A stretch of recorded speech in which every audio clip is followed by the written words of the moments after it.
Amen. Muli palakpakan nga natin ang ating Panginoon. Amen. At kamustahin mo naman yung katabi mo, sabi mo sa kanya, kapatid, kamusta na ang puso mo? Amen. Kamusta na ang puso ng ating mga kapatid?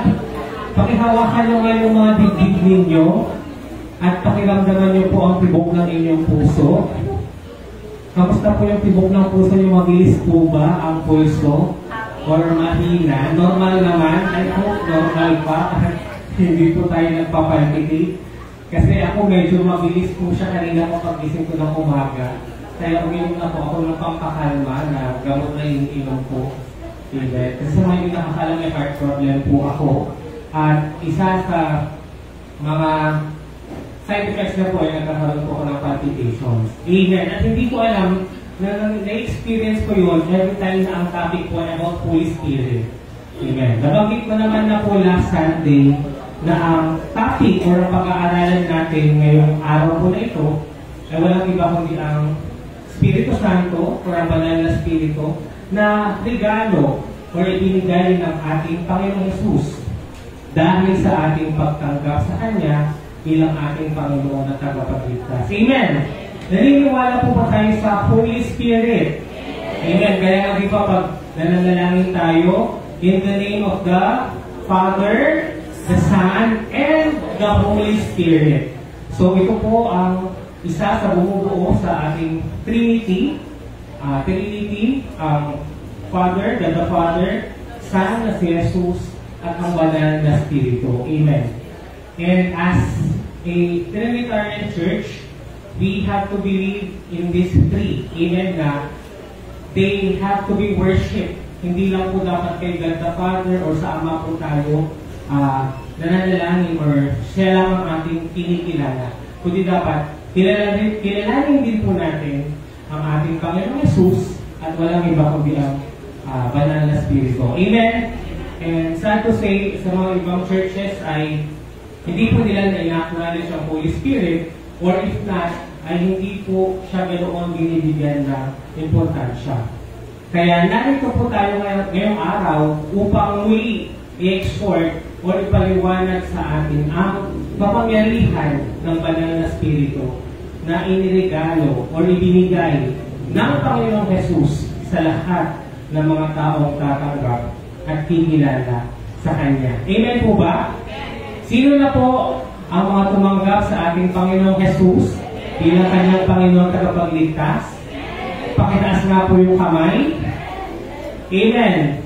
Kung tinanggap niya na siya ng buong puso, ng totoo, ng bukas sa loob, naniniwala po ba kayo sa pangako niya na ibinigay niya na rin ang banal na Espiritu?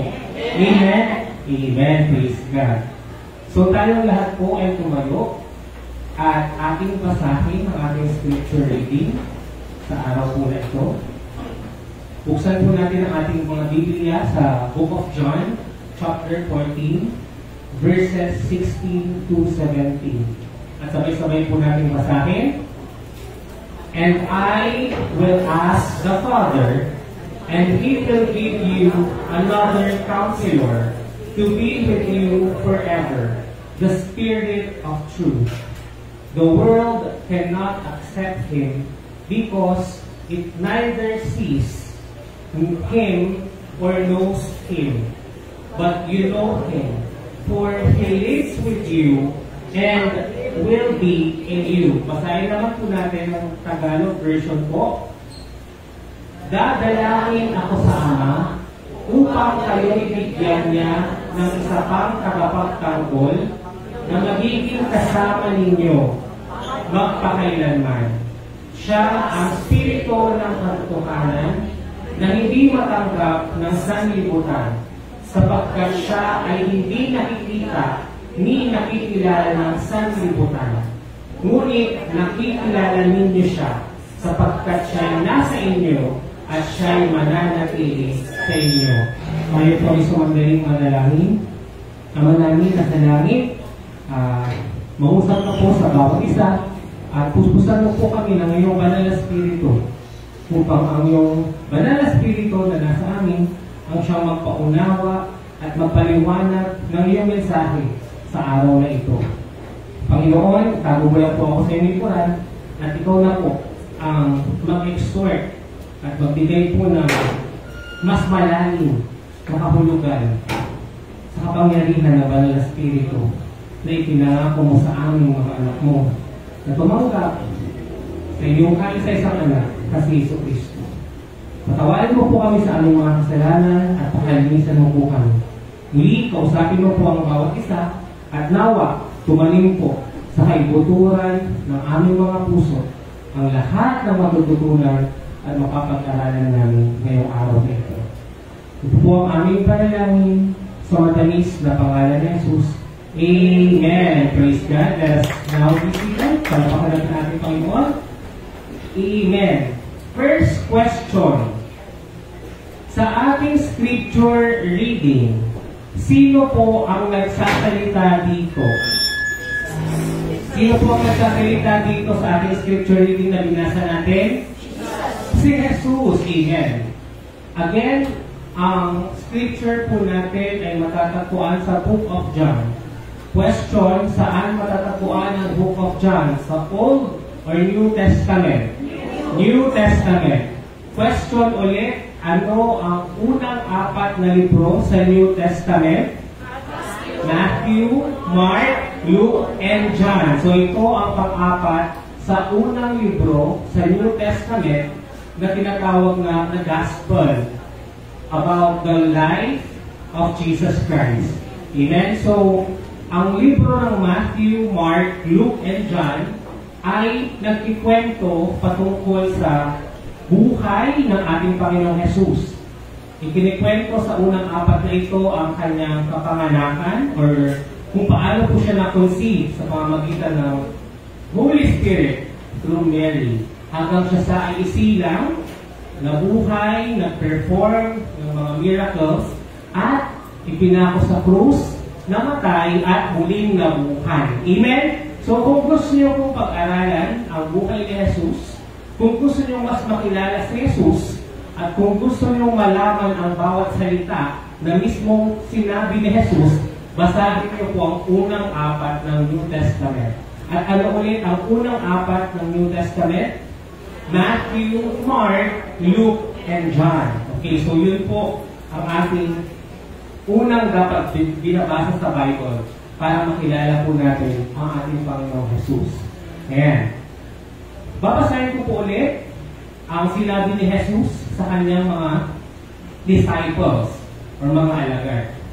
Sabi ni Jesus, and I will ask the Father. Sino po yung sinasabi niya pong Father dito? Si God the Father or si Yahweh. Amen? And He will give you another counselor. Sino po yung sinasabing counselor dito? The Holy Spirit. Amen. Yung banal na Spirito.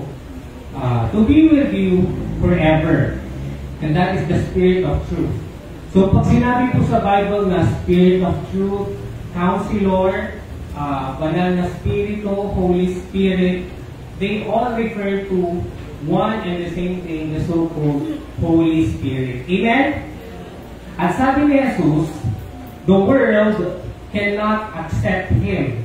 Amen? Hindi daw kinikilala at tinatanggap ng mundo ang banal na Spirito. Totoo po ba?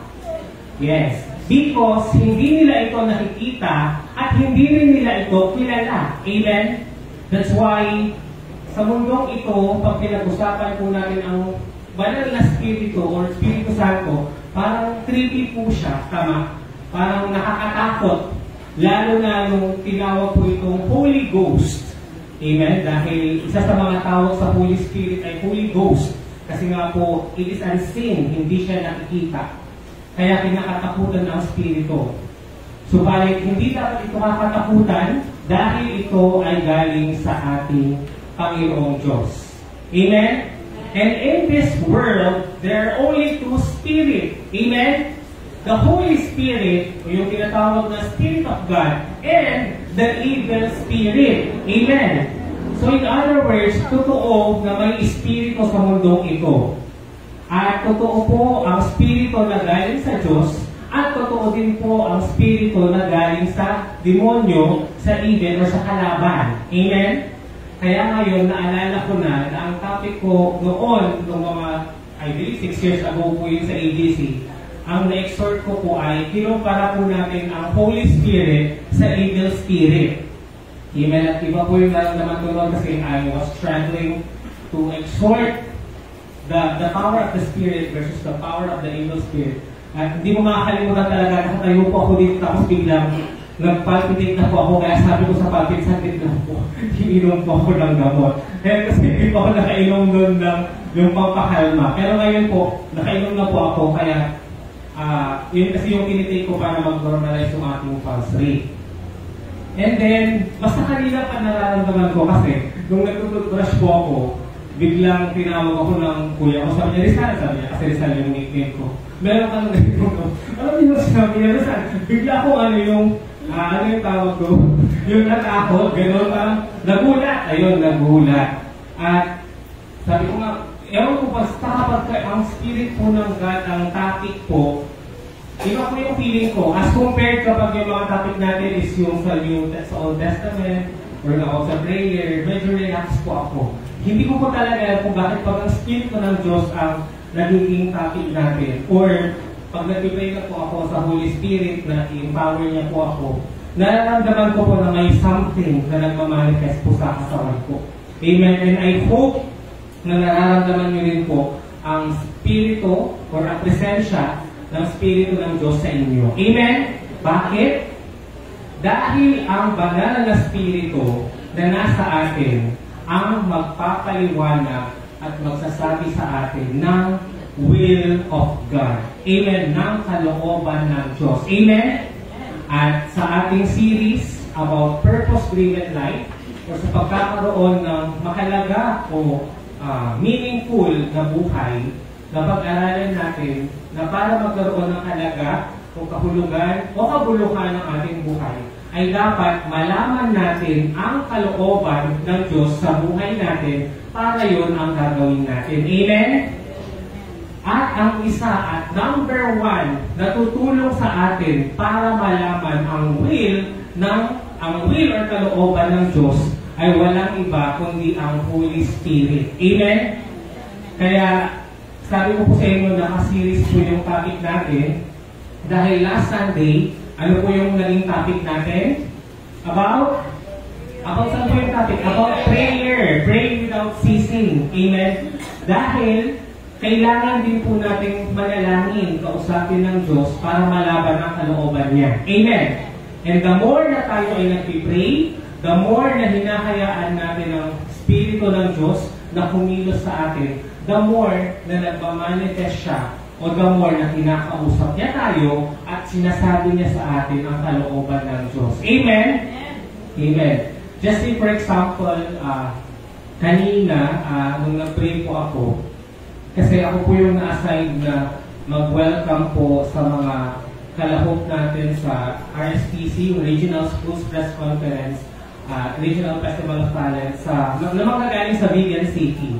Ayan, so dyan po sila mag-i-stay sa North Central Elementary School. Kasi para sa kaalaman ng lahat, ang Dagupan City po ang host ngayong taon ng Regional Schools Press Conference at Regional Festivals of Talents. Kaya the entire week wala pong pasok yung mga eskwelahan na gagawing tahanan ng ibang divisyon yung kanilang paaralan. Amen? Kaya pupunta po sa Pangasinan, sa Dagupan, ang mga taga Ilocos Norte, Ilocos Sur, Vigan, Batak, Alaminos, Panguan, San Carlos, lahat na nasa Region 1. Amen? Kasi tayo pong host. Sa mga hindi po nakakaalam, ako po kasi ang lawyer ng DepEd, kaya ako po ito nasasabi. At ako nga po yung na-assign na mag-welcome sa mga taga-Vigan. And habang nagpipray po ako kung ano po yung sasabihin ko po sa kanila para i-welcome sila, sa pamamagitan ng aking pagtawag at padalangin sa Espiritu, praise God, kasi unti-unti niya sinasabi sa akin yung mga specific details na dapat marinig ng mga kabataang lalaban sa mga palakok-palakok, ang tawag ito, sa mga patimpalak na ito. Amen! Praise God. So, ang punto ko po, kung gusto niyo pong malaman ang gusto ng Diyos o ang kalooban ng Diyos, tawagin lang po natin ang banal na Espiritu para siya ang magpaliwanag or magsabi ng will o kalooban ng Diyos sa atin. Amen! Amen. Lalo na po kapag tayo po ay naguguluhan sa buhay natin, kung ano po ang gagawin natin. Alam niyo po minsan na sinasabi ko na lang, Holy Spirit, lead me, ikaw na ang masunod. Kasi naniniwala ako na mas maganda yung plano nyo ng Diyos kaysa sa plano ko. Amen? Kaya napaka-importante na hinahayaan natin ng Espiritu ng Diyos ang mangunguna at masusunod sa lahat ng ating mga nilalais at niluloob. Amen? Praise God. Allow me to read to you yung Tagalog version niya po ulit. Ayan, sino po ulit yung nagsasalita sa verses po na ito? Si Jesus. Amen. So, hindi pa po nililibing or pinako sa krus si Jesus dito. Amen? Ito ay ipinangako niya sa kanila nung siya ay nabubuhay pa sa lupa or sa mundo. Amen? Bakit niya po ito sinasabi? Tanongin niyo sa katabi niyo, bakit sinasabi ni Jesus ko sa kanila? Amen. Bakit sinasabi kaya ni Jesus na huwag silang matakot? Dahil hindi ko naman kayo iiwan. Amen? Sinasabi ito ni Jesus sa kanyang mga alagad dahil nga natatakot sila na iiwan na sila ni Jesus at mawawala na sila ng leader. Amen? During this time, si Jesus ang kanilang leader at sinasabi na sa kanila ni Jesus na siya ang anak ng Diyos. Amen? Siya ang anak ng Diyos na ipinadala para bayaran ang kasalanan ng sanlibutan. Kung kaya, natatakot sila na kung siya ay mamamatay na, paano na natin ipapalaganap ang katotohanan na siya ang anak ng Diyos kung wala na siya at mamamatay na siya? Amen? Nakikita niyo po yung point na sinasabi mo, ikaw ang anak ng Diyos. Tapos sasabihin mo, mamamatay ka, ipapako sa krus. Tapos muli kang babalik o mabubuhay. Ano ngayon ang assurance namin na kasama pa rin namin ang Diyos kahit wala ka na? Amen? And therefore, ito ang sagot ni Jesus sa kanila. Sabi ni Jesus, dadalangin ako sa Ama upang kayo'y bigyan niya ng isa pang tagapagtanggol na magiging kasama ninyo magpakailanman. Again, sino yung sinasabi ni Jesus dito na tagapagtanggol? It's the Holy Spirit. Amen. 17. Siya ang Espiritu ng katotohanan, yun po yung Spirit of Truth, na hindi matanggap ng sanlibutan sapagkat siya ay hindi nakikita ni nakikilala ng sanlibutan. Ngunit nakikilala ninyo siya sapagkat siya ay nasa inyo at siya ay mananatili sa inyo.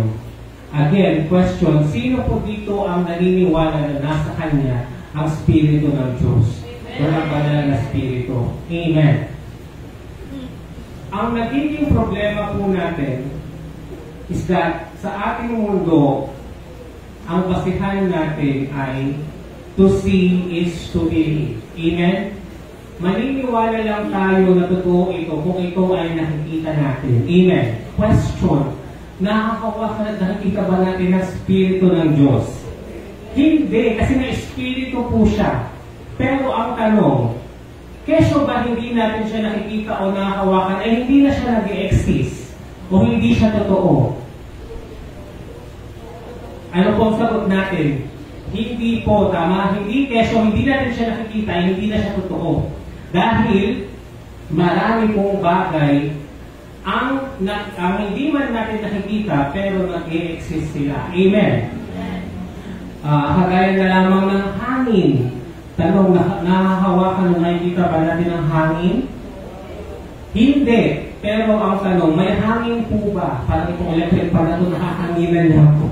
Nag-exist po ba ang hangin? Amen. Ang electricity, nakikita ba natin? Hindi. Yung pag-ilaw ng bombilya, for example, hindi naman nakita natin kung paano dumaan ang electricity. Amen. Ang internet connection, ang Wi-Fi, ang Bluetooth, nakikita po ba natin yung pag-transfer ng files from one to another through the internet? Yes or no? Hindi. Pero does that mean na hindi sila totoo? Totoo pa rin po sila. Amen? Kaya nga po, ang sabi po dito, hindi sila naniniwala sa Espiritu sapagkat hindi nila ito nakikita. Amen? Samantalang tayo, naniniwala tayo sa katotohanan ng Espiritu sapagkat siya ay nasa atin, nananatili sa atin, at ipinangako ng Panginoong Jesus na ibibigay niya kung tayo ay maniniwala sa Kanya. Amen? Praise God. So ito po ang pinaka-objective ng message po na ito. Ang punto po ng mensahe natin ngayong araw ay para ipahayag na once you've truly repented and accepted Jesus Christ as your personal Lord and Savior, He will give you His Spirit, which is the Holy Spirit. And that Spirit is in you. Amen? Ulitin ko po ang punto po natin ngayong araw ay napakasimple lang po. I-emphasize lang natin yung katotohanan na kapag tayo ay nagsisi sa ating mga kasalanan, yun po yung repent. Amen? Kapag in-acknowledge natin na tayo ay makasalanan at kailangan natin na magbabayad sa ating kasalanan at ina-accept natin na si Jesus yun, amen, na siya ang ating Diyos at Savior o nakapagligtas o kabayaran sa ating mga kasalanan, bibigyan niya tayo ng kanyang Spirito at yun ang Holy Spirit. At yung Spirito na yun ang magiging kasama natin sa mundo ito. Amen? Na siyang magsasabi sa atin ng kalooban ng Diyos. Amen? Praise God. So, this is the promise of Jesus Christ about the coming of the Holy Spirit sa mga taong sasampalataya o maniniwala sa Kanya.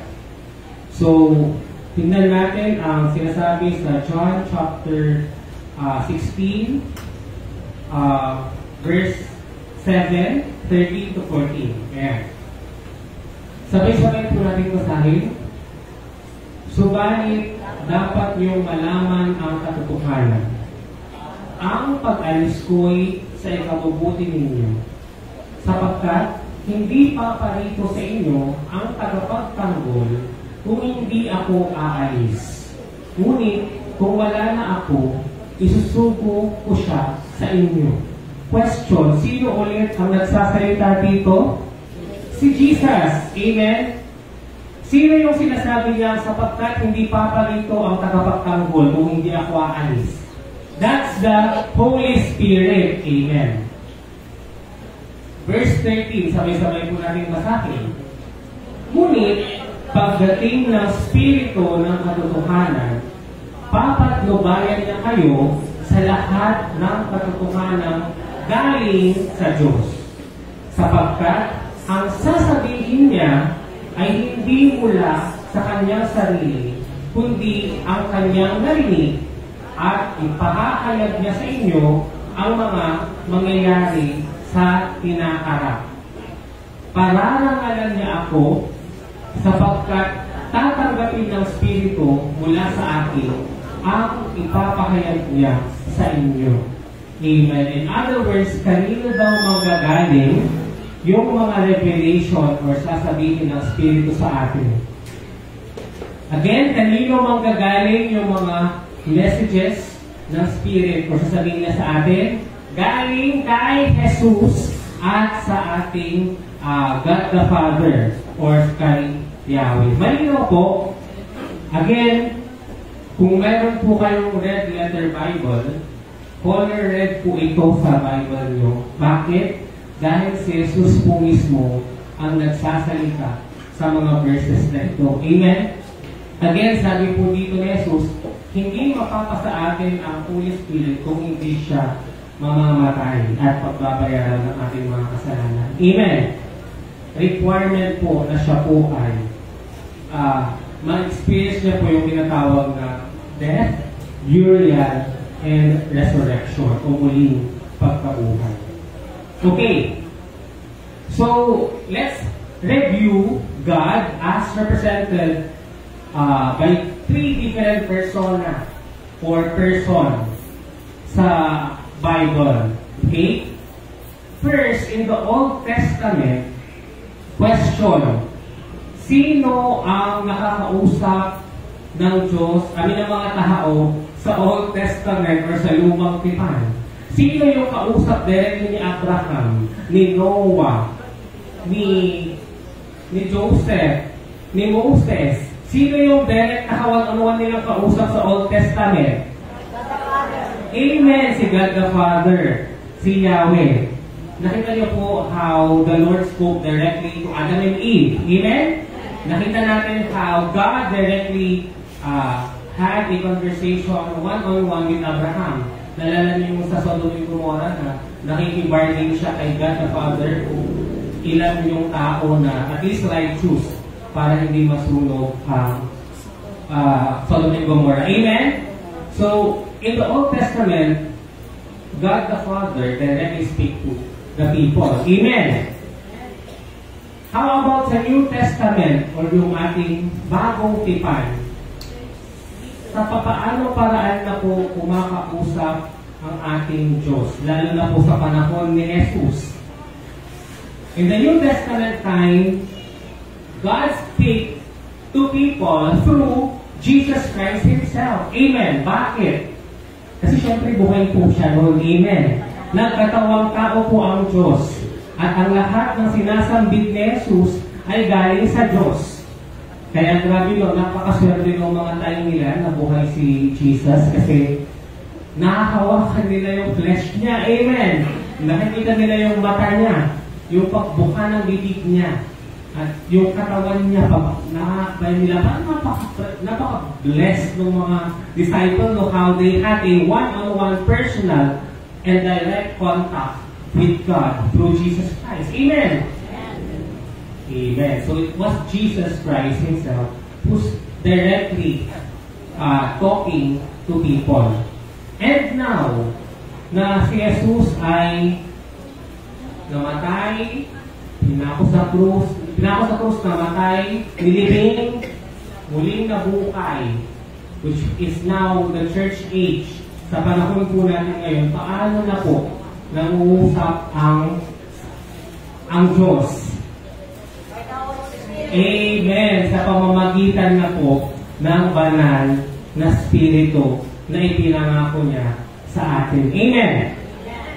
Now can you see how God shows His will sa Old Testament, sa New Testament, and our church age or the spirit age na tinatawag, that this generation is being led by God through His Spirit, the Holy Spirit. Amen! Naniniwala po ba tayo na makapangyarihan ang Diyos? Amen! Naniniwala po ba tayo na magpahanggang ngayon ay makapangyarihan pa rin ng Diyos? At nagagawa niya pa rin ang kanyang kapangyarihan? Amen! At naniniwala pa po ba kayo na minsan kayo po ang ginagamit niya para ang kapangyarihan na yun ay mag-manifest or mangyari sa mundo ito? Amen! Let me clarify that. Naalala niyo po yung tumawid sa Red Sea ang mga Israelites sa pamamagitan ni Moses at nahati yung dagat. Naalala niyo po yun? Tanong, dahil ba sa kapangyarihan ni Moses kaya yun nahati? Hindi. Kaninong kapangyarihan ng galing kaya nagkaroon po ng hiwalay na dagat sa Red Sea nung tumawid ang mga Israelites? Sa pamamagitan ng Diyos. Sino lang yung ginamit niya para mag-manifest o mangyari yun? Si Moses. Amen? At sa buhay po natin ngayon, ganun din po. Ang kapangyarihan po ng Diyos o ang kalooban ng Diyos sa mundong ito ay maaaring mangyari sa pamamagitan po natin kung papayagan niya po na tayo ay gamitin. Amen? Amen. And therefore, ayan, we will now further discuss the coming of the Holy Spirit. Sabay-sabay nga po natin basahin. The coming of the Holy Spirit may not be seen physically, but its power is manifested in our lives. Amen. Yan po yung nabanggit natin kanina, na ang Spirito po ay hindi man natin nakikita physically, subalit ang kapangyarihan niya ay nararamdaman natin sa ating mga buhay. Amen. That's why, especially kung kayo po ay tumanggap na sa ating Panginoong Jesus at meron na po tayong Espiritu ng Diyos, ang totoong nagko-convict sa atin para gawin ang tama ay walang iba kundi ang Espiritu ng Diyos na nasa atin. Amen. Amen. So our next question, pakibasa nga po, how can we then receive the Holy Spirit? Paano ngayon natin daw matatanggap ang banal na Espiritu? Amen? Of course, we'll refer the answer to the Bible itself. Paano natin ma-receive ang banal na Espiritu? How can we have the Spirit of God? Amen. So sabi po sa Acts chapter 2 verse 38, this is mentioned by Peter. Sabay-sabay natin basahin. Sumagot si Pedro, pagsisihan ninyo at talikuran ang inyong mga kasalanan at magpabautismo kayo sa pangalan ni Jesucristo upang kayo'y patawarin at ipagkaloob sa inyo ang Espiritu Santo. Okay. Again, ang sinasabi po niya is pagsisihan, and that's repent. Amen? Accept that we are sinners, that we committed sins. At yung tinatawag po na bautismo po dito is not the water baptism na physical. Amen? It is the baptism by the Holy Spirit. At nangyayari po yung baptism na yun kung totoong tinatanggap po natin si Jesus bilang ating Panginoon at tagapagligtas. Amen? It's just that the water baptism is our physical proclamation na tinatanggap natin si Jesus. Amen? Parang yung sa kasalan. Amen? Yung pag-iisang dibdib ng couple na ginagawa po through a marriage ceremony, it's a public declaration nilang dalawa sa buong mundo na sila ay iisa na. Amen? Sa mata ng Diyos at inatanggap nila ang isa't isa bilang kanilang asawa. Amen? Praise God. But, hindi po ba na bago sila nagpakasal, ay nag-iibigan na sila? Amen? Naniniwala po kayo na alam na naman sa mismong araw lang ang kasal na kanilang mahal yung papakasalan nyo. Di ba dapat before pa, love nyo na yung isa't isa? Amen? Yung wedding ceremony is just a public declaration na iisa na kayo. Amen? And that's also the meaning of the water baptism. Hindi naman kesyo nung time na nagpabaptize ka physically, doon mo palang tinatanggap si Jesus. Amen? Kasi even before that, naiintindihan mo na yung death, burial, and resurrection ni Jesus. At tinanggap mo na siya bago ka pa i-water baptize. Amen? Kaya ang punto ko, sa moment na talagang totoong kinilala, tinanggap mo si Jesus bilang yung Panginoon na kapagligtas, you are already baptized with the Spirit of God. Amen! Hindi po yung actual na pag-immerse natin sa tubig, ang paglukob ng Spirit sa atin. At kung tatanungin niyo ako kung ang isang tao ay nasa kanya ng Espiritu ng Diyos, hindi ko po kayo masasagot dahil only God knows who truly accepted His Son as their personal Lord and Savior. Amen! Kaya kung mayroon man pong nakakaalam kung sino ang mga totoong tumanggap kay Jesus, ay walang iba kundi sino po? Si Jesus mismo. At hindi po natin maluloko ang Diyos. Amen? Pwede niyo pong lokohin ang pastor niyo at magpanggap kayo na tinatanggap niyo siya at nagpabaptize kayo dahil yun nga yung ginagawa ng congregation. Pero kung sa puso niyo hindi naman yung totoo, useless at wala pa rin ang Espiritu ng Diyos sa inyo. Amen? Mas maganda na yung hindi na nagpa-water baptize pero alam niya sa puso niya na tinanggap niya si Jesus. Amen. Dahil sigurado sa kanyang pagsisi sa mga kasalanan at pagtanggap na makasalanan siya ay kailangan niya ng tagapagligtas para mabayaran ang kasalanan niya at hindi siya parusahan sa impyerno. Kaya tinatanggap niya si Jesus bilang tagapagligtas at kabayaran. Amen.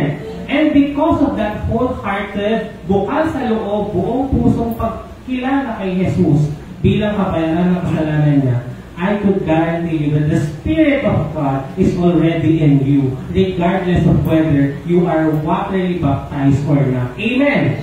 Kasi po, nakakalungkot na may mga ibang simbahan or churches that they are requiring the literal or physical water baptism as a way of salvation. Amen? Pwede mo po yun sa English as a Tagalog. Nakakalungkot po na may mga ibang samahan na nire-require nila na kailangan literal na mabaptize ka sa tubig para mapunta ka sa langit at maligtas ka. Amen.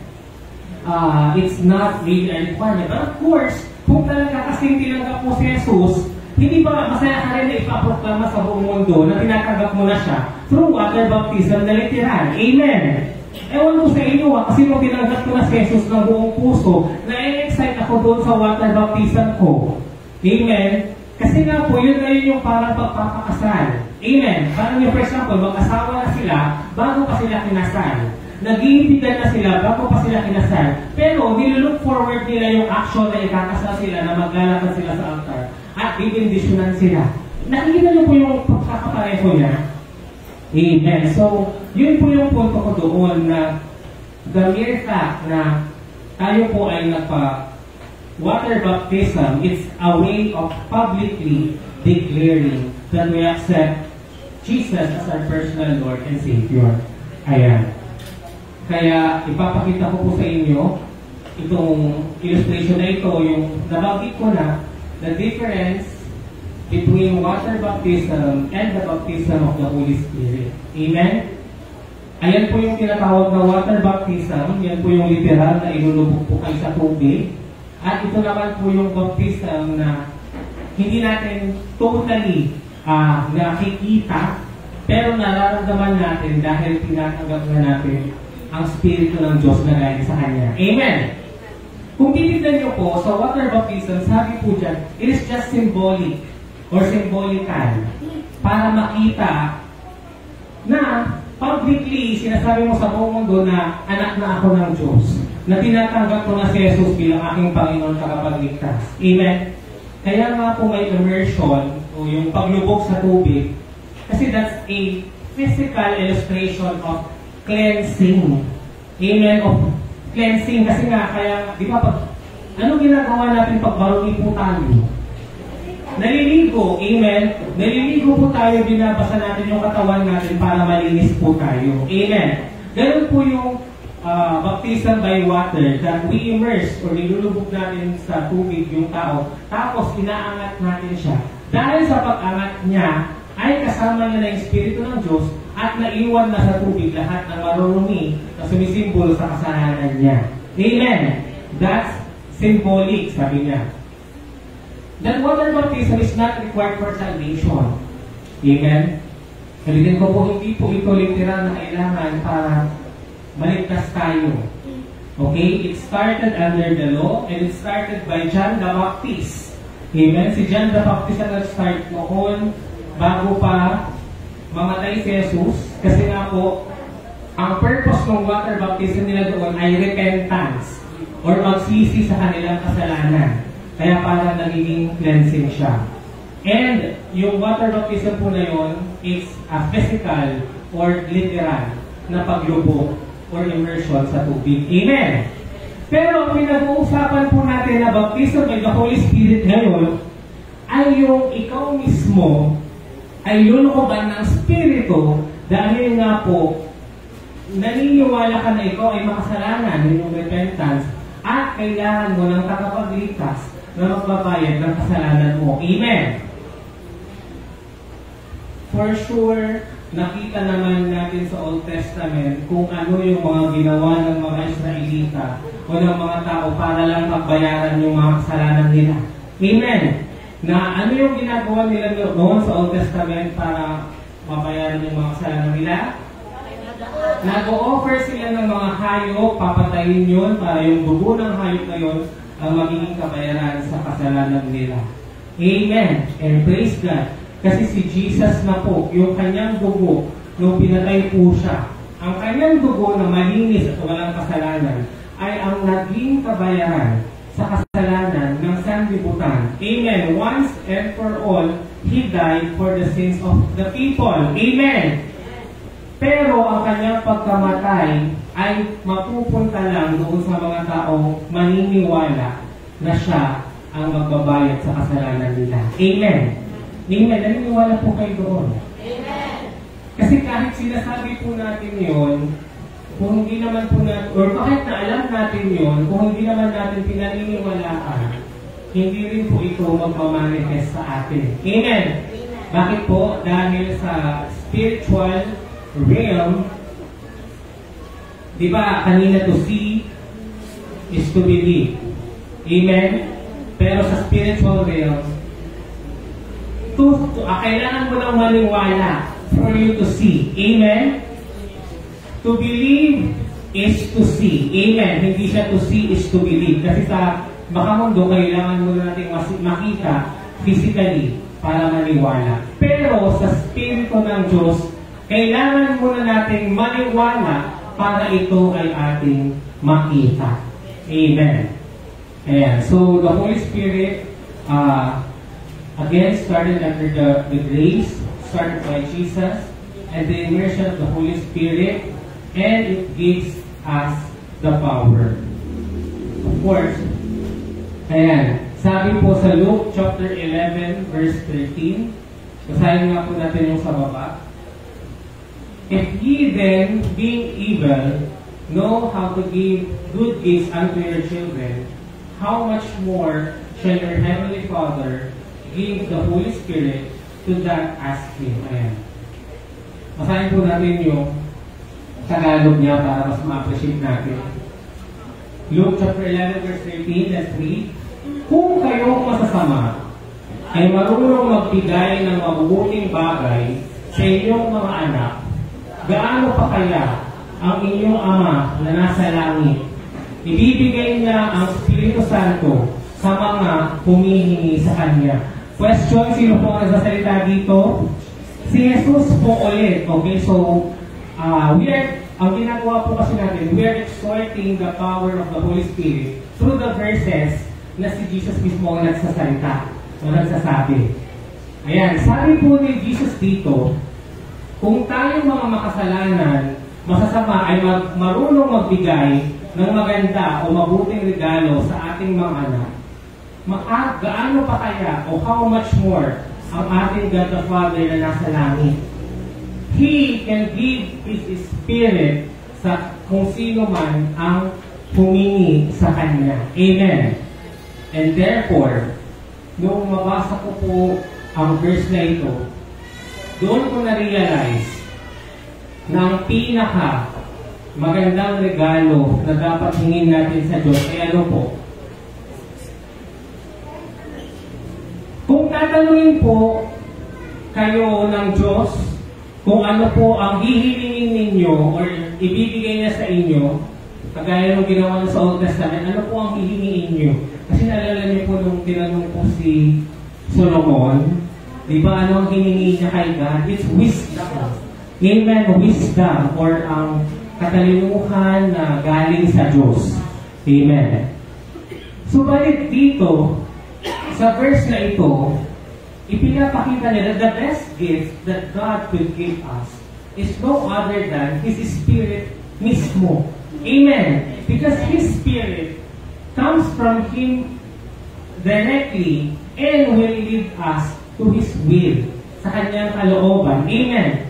Kasi doon mo nakita na kapag ang Espiritu Santo, ang banal na Espiritu, ang hihingi mo mismo sa Diyos, o di kasama na dyan yung wisdom. Amen. Kasama na lahat. Siyempre, ang wisdom galing kay Lord yun. Amen. Kasama na dyan, of course, ang grace ni Lord.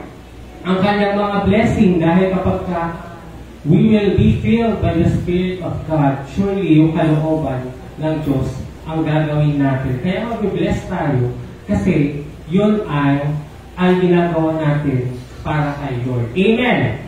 So now I will ask you if you would ask God a gift na gusto nyo ibigay niya sa inyo, ano yun? House and lot. Car. Diba usually ganun tayo makamundo yung mga physical ang hingin natin, ano ba, pamilya, asawa, anak, jowa, diba? Ganun, mga panandalian yung ating mga hinihingi. Pero dito, makikita natin, kasi sabi niya, kung kayong masasama ay marunong magbigay ng mabuting bagay sa inyong mga anak. Of course, as a father, you will give the best gift to your child. Amen. And in this verse, it is as if Jesus is telling us that the best gift that we could give to us is His Spirit mismo. Amen? That's why indeed napakahalaga po na ihingiin natin ang Spirito ng Diyos para yun po ang ibigay at irigalo niya sa atin. Amen? Praise God. Basahin po natin ang 1 Corinthians chapter 6 verse 19. Do you not know that your body is a temple of the Holy Spirit who is in you, whom you have received from God? You are not your own. Ayan, basahin po natin yung sinasabi ni Paul sa verse po na ito sa Tagalog version. Sabay-sabay po tayo at pakilakasan po. Hindi ba ninyo alam na ang inyong katawan ay templo ng Espiritu Santo na nasa inyo at itinagkaloob ng Diyos sa inyo? Hindi na inyo pag-aari ang inyong katawan, sapagkat binili niya kayo sa isang halaga. Kaya gamitin ninyo ang inyong katawan upang maparangalan ang Diyos. Amen. So again, sino po dito ang tumanggap na sa ating Panginoong Jesus ng totoo bilang kanyang Panginoon at tagapagligtas? Amen. Amen. Praise God. And therefore, sino na po dito ang may mga spirito ng Diyos? Humina, nabawasan yung may spirito. Sino po dito ang may mga spirito na ng Diyos? And therefore, sino na dito ang mga templo at kakotahanan ng Diyos? Amen. So, now you can see that in this world, not everyone is a temple of God. Amen. At tagalogin po, sa mundong ito, hindi lahat ng tao ay tahanan ng Diyos. Amen? Dahil ang tahanan lang ng Diyos na katawan ng tao sa mundong ito ay walang iba kundi ay ang mga mayroong Espiritu Santo or ang banal na Espiritu na galing sa Diyos. Amen? At kanina tinanong, how can we have the Holy Spirit? Ano yung sagot natin? Ayan, ulitin po natin. Pagsisihan at talikuran ng iyong mga kasalanan, magpapautismo kayo sa pangalan ni Jesus upang kayo'y patawarin at ipagkakaloob niya sa inyo ang Espiritu Santo. Kaya masabi ko kanina, repent and accept Jesus as your personal Lord and Savior. Amen. Praise God. And so let's read what the Bible says in John 14 verse 17. The Spirit of truth, whom the world cannot receive, because it neither sees Him nor knows Him.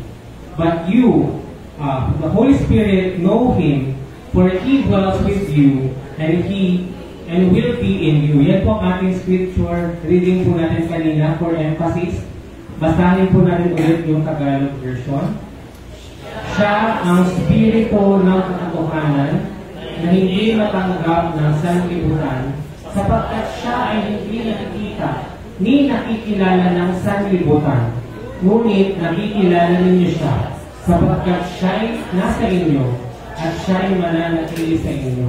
Amen. Kaya kung babasahin po natin yung sa New Testament, particularly sa Book of Acts, nung ang nag-preach na po ay sila Peter and Paul, nung wala na po si Jesus, yung Holy Spirit po, yung sikreto na hindi alam ng sanlibutan at hindi alam ng mga tao kung paano sila magkakaroon ng banal na spiritong ito. Amen? Why? Because now, in this world, in this age, God moves through the Holy Spirit. Amen? Ang Diyos ay kumikilos sa pamamagitan ng Espiritu Santo na nasa atin. Amen?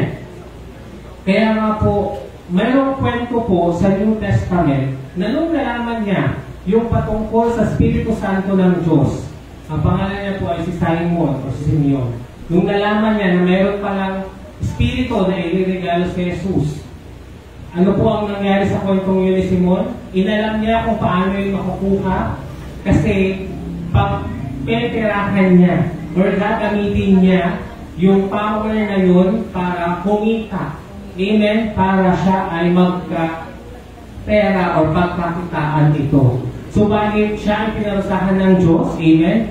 Dahil hindi po ito nabibili o naibibenta. Amen? At ito po ay pinagkakaloob lamang ng Diyos sa mga taong tunay o totoong tatanggap sa Kanya. Amen? Kaya nga po sabi sa Bible, kung mayroon ng pong kasalanan na unforgivable sin or pinakamabigat na kasalanan, at yun po ay walang iba kundi ang blasphemy of the Holy Spirit or yung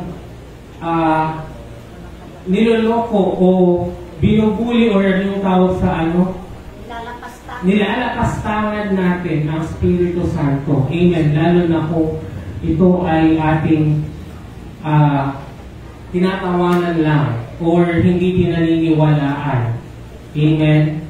Dahil, kaya nga sabi ko sa inyo, kung may Espiritu ng Diyos, meron din po Espiritu ng Diablo. Amen. May Espiritu din po ng kalaban. At sila po ang nag-ahari sa mundong ito.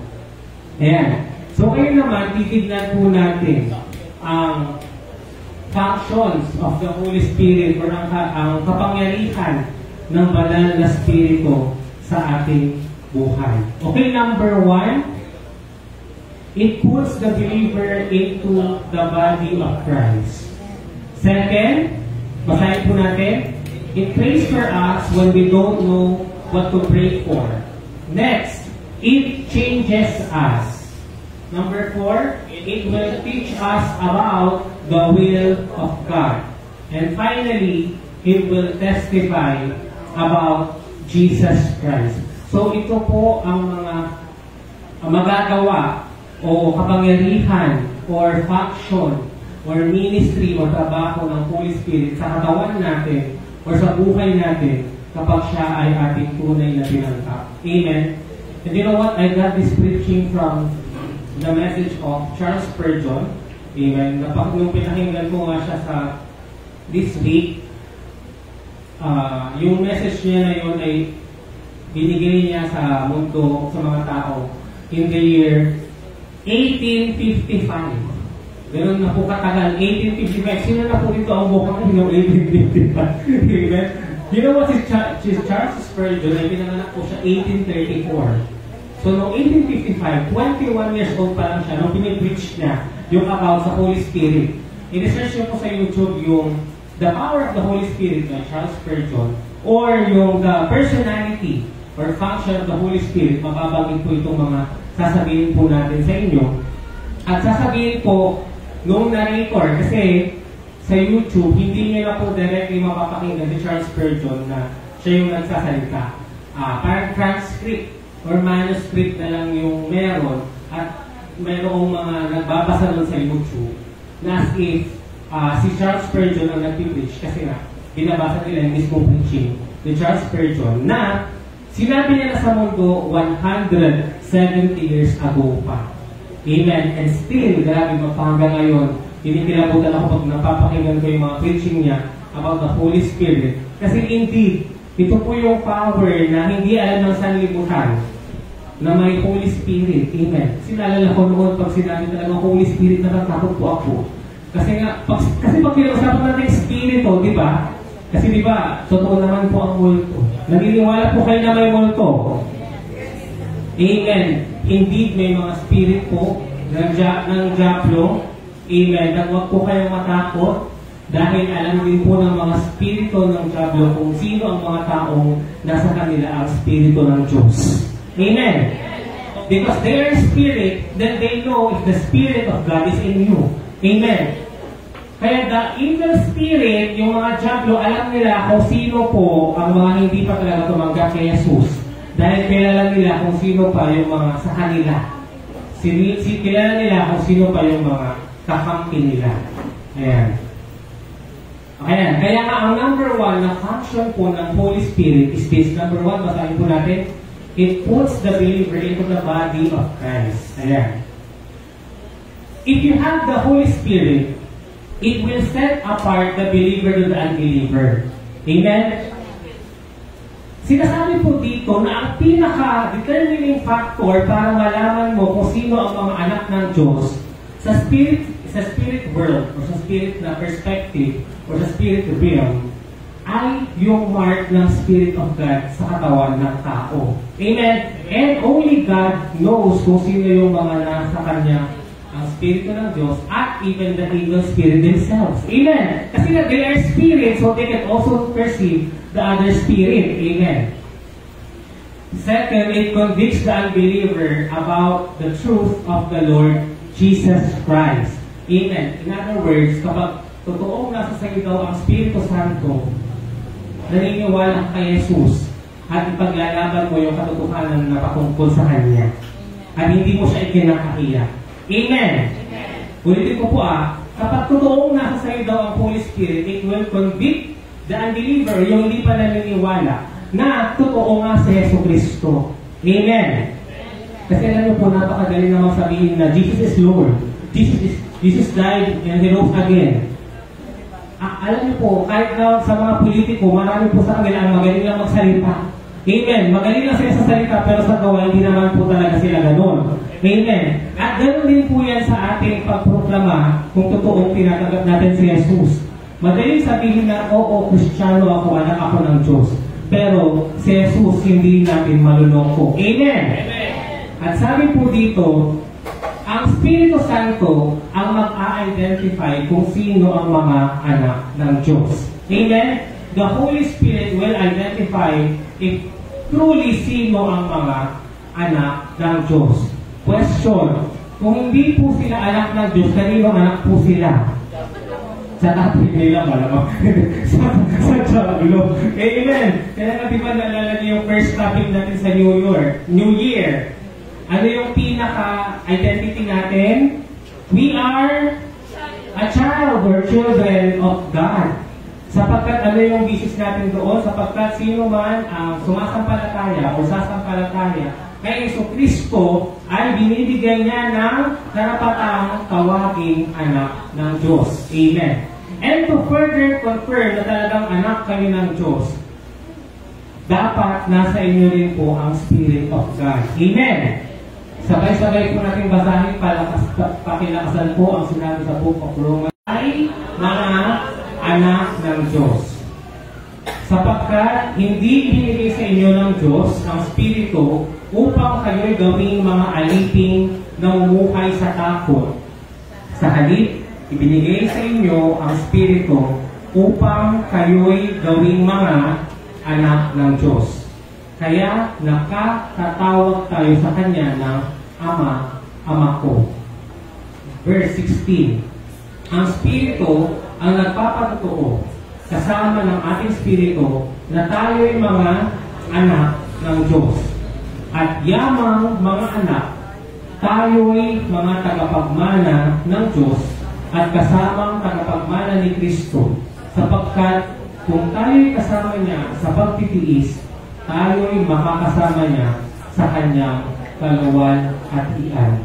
Again, the point of all these verses is that the Holy Spirit will identify the children of God. Amen. Para daw makita sa mundong ito kung sino ang believer o ang mga anak ng Diyos versus sa mga unbeliever, hindi anak ng Diyos, ang palatandaan daw ay ano po? Ang Holy Spirit. Amen. So again, ang unang point po natin na function ng Spirit, the Holy Spirit is that it puts the believer into the body of Christ. And therefore, kung talagang tinanggap mo si Jesus bilang yung Panginoon na kapagligtas, parte ka na ng katawan ni Yesu Cristo. Kaya nga tayo ay mga templo o tahanan ng Diyos. Amen po ba? Amen. Amen. Second function of the Holy Spirit. Basahin po natin. And the Holy Spirit helps us in our weakness. For example, we don't know what God wants us to pray, but the Holy Spirit prays for us with groanings that cannot be expressed in words. Para mas ma-appreciate po natin yan, basahin po natin yung Tagalog version na nagsasabi ng function or ng gawain ng Espiritu ng Diyos na nasa atin. Sabay-sabay po tayo. Ngayon din naman, tinutulungan tayo ng Espiritu sa ating kahinaan. Hindi tayo marunong manalangin ng wasto, kaya ang Espiritu ang dumaraing para sa atin, sa paraang di natin kayang sanggitin. Amen. So that's one of the functions of the Holy Spirit, that kung may mga time na hindi po natin alam kung paano po natin iyon i-express or sasabihin sa Diyos, ang Espiritu po na nasa atin, ang siyang nag-groan or nananalangin para sa atin. Amen. Basahin po natin ito. He is inside your heart because of the finished work of Jesus Christ. And He is there to help us in our weakness and infirmities. When the simple no longer know how to pray, the Holy Spirit will cry out to God on our behalf. And that person, that is the work of the Holy Spirit. Amen. Praise God. Number 3, na function po ng Holy Spirit, it is like a fire that refines and changes us. So, ang Espiritu Santo daw po ay parang apoy na nagbabago po sa atin. Amen. How is the Holy Spirit like a fire? Ayan, this is how the book of Luke mentioned, and again, it was Jesus who answered the question. Sabi po ni Jesus, sabi po, I baptize you with water, but one who is more powerful than I will come. The thongs of whose sandals I am not worthy to untie. But He will baptize you with the Holy Spirit and fire. Ang nagsasalita po dito si John the Baptist. I'm sorry, it's not Jesus. Si John the Baptist po ang nagsasalita sa verses na ito. Sinasabi niya na may mas makapangyarihan pang darating. Amen. After kung kayong i-water baptize. Because again, during this time, si Jesus ay hindi pa po siya nagre-resurrect or bumabalik sa langit.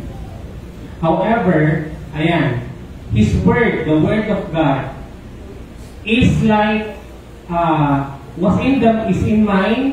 is in our heart, like a burning fire. So in other words, the Word of God that will be explained to us by the Spirit is the one that changes us. Amen? Kasi nga po, kaya lagi namin sinasabi, kung hindi po natin nauunawaan ang Bible, or kung nagbabasa po tayo ng Bible, pag mag-pray po tayo, let's ask the Holy Spirit na ipaliwanag niya po ito sa atin. Dahil ang Holy Spirit po ang siyang tunay na magpapaliwanag at magpapakita sa atin ng kahulugan ng salita ng Diyos habang ating itong pinag-aaralan. Amen?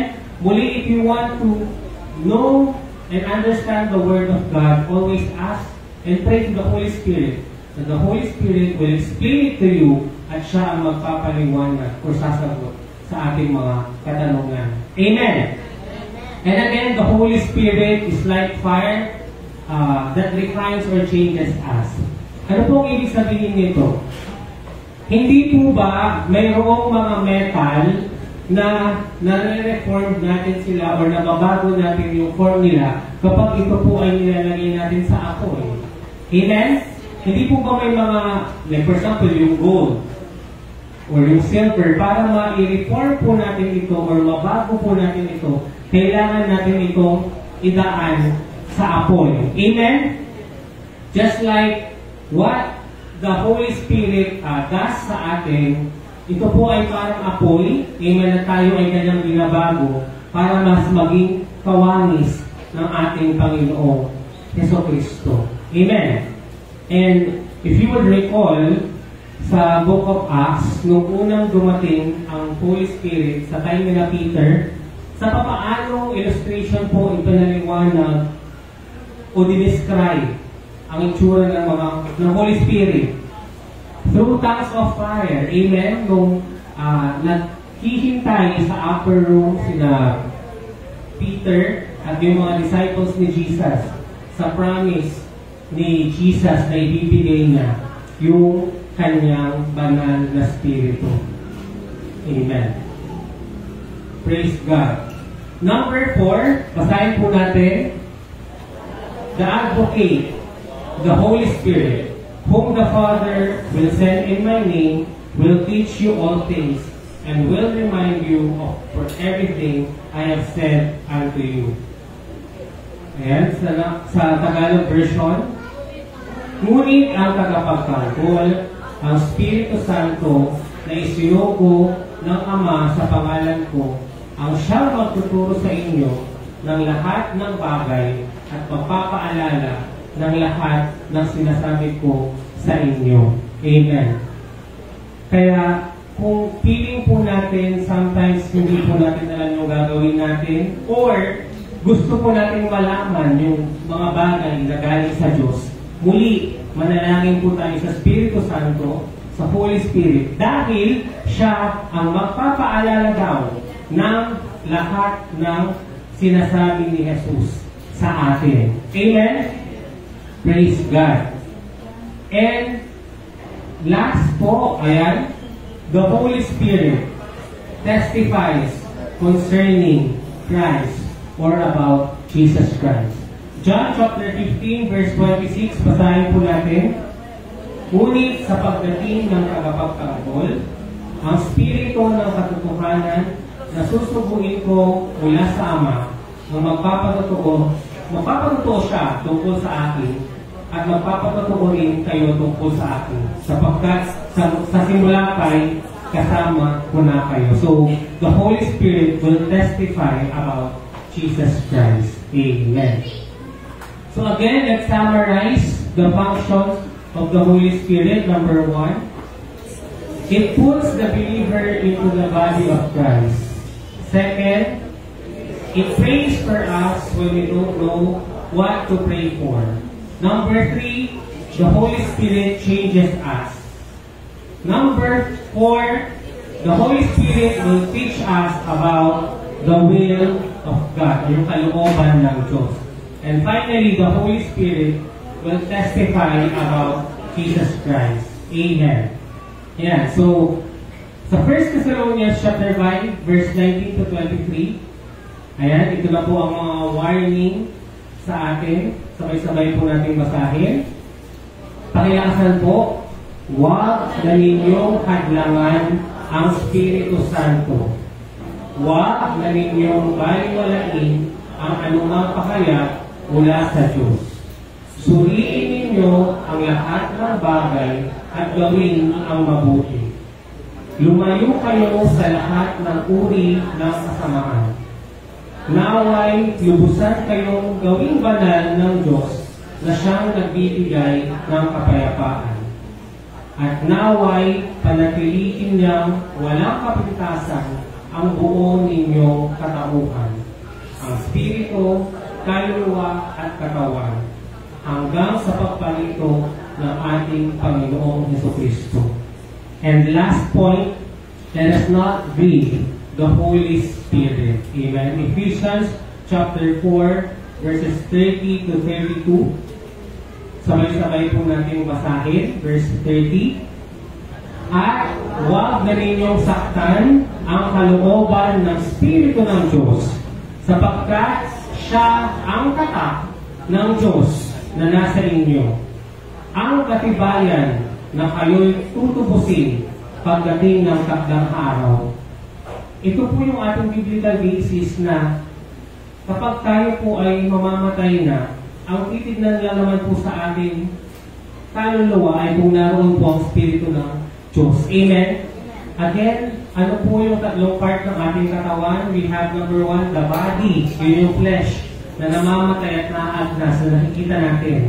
Pangalawa, yung soul, na maaaring pumunta sa impyerno or sa langit. Yun yung soul na nasa loob ng katawan natin. At number 3, ang Holy Spirit na regalo o galing ng Diyos. Amen.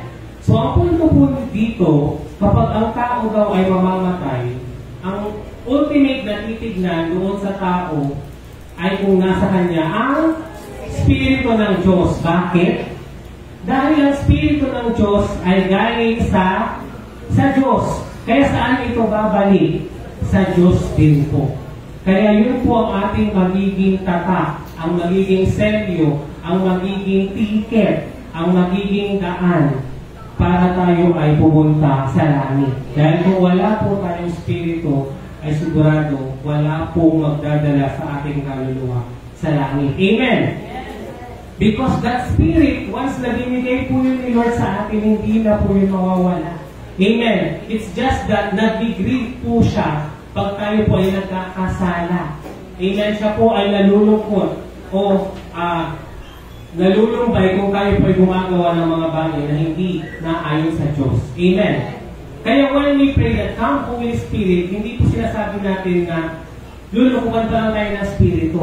Ang punto po doon na ang panalangin natin ay ang kapangyarihan ng Spirito ang mas maliit sa buhay natin. Amen? When we ask the Spirit to fill us, when we ask the Spirit to come rest on us, it says, sinasabi natin na yung Spirito ng Diyos na nasa atin ang mas manaig sa buhay natin at hindi yung ating flesh or laman. Amen? Malinaw po ba yun? Kaya alam niyo po, yung sinasabi na yung Spirito daw natin ay magkakaiba ng level. Kasi naniniwala po ako na kung ano po yung Spirito ni God na binigay niya sa inyo, yun din po yung binigay niya sa akin. Pare-parehong Holy Spirit po yun. Amen? It's just that magkakaiba when it comes doon sa kung paano natin inaalaw na yung Spirito na yun ang maghari sa buhay natin. Amen? So kaya sa nabasa ko, sabi ni Charles Spurgeon, what differs is how the Holy Spirit consume you and allow you to be consumed by the Spirit. Amen? In other words, ang Spirito ng Diyos ay nasa ating lahat. Nananahan, nagdidwell sa bawat isa sa atin. Amen. Pero ang tanong, ilan sa atin o ilang porsyento ng buhay natin or decision sa buhay natin ang hinahayaan natin na yung kalooban ng Espiritu ang masunod. Amen. And verse 32, sa halip, maging mabait kayo at maawain. Magpatawad kayo sa isa't isa tulad ng pagpapatawad sa inyo ng Diyos dahil kay Kristo. Amen. So we hope that by the end of this message, we indeed believe in the power of the Holy Spirit, that He is in us, that He exists, na hindi po siya dapat katakutan, kundi dapat hayaan po natin na siya ang masunod or ang maghari sa ating buhay. Amen?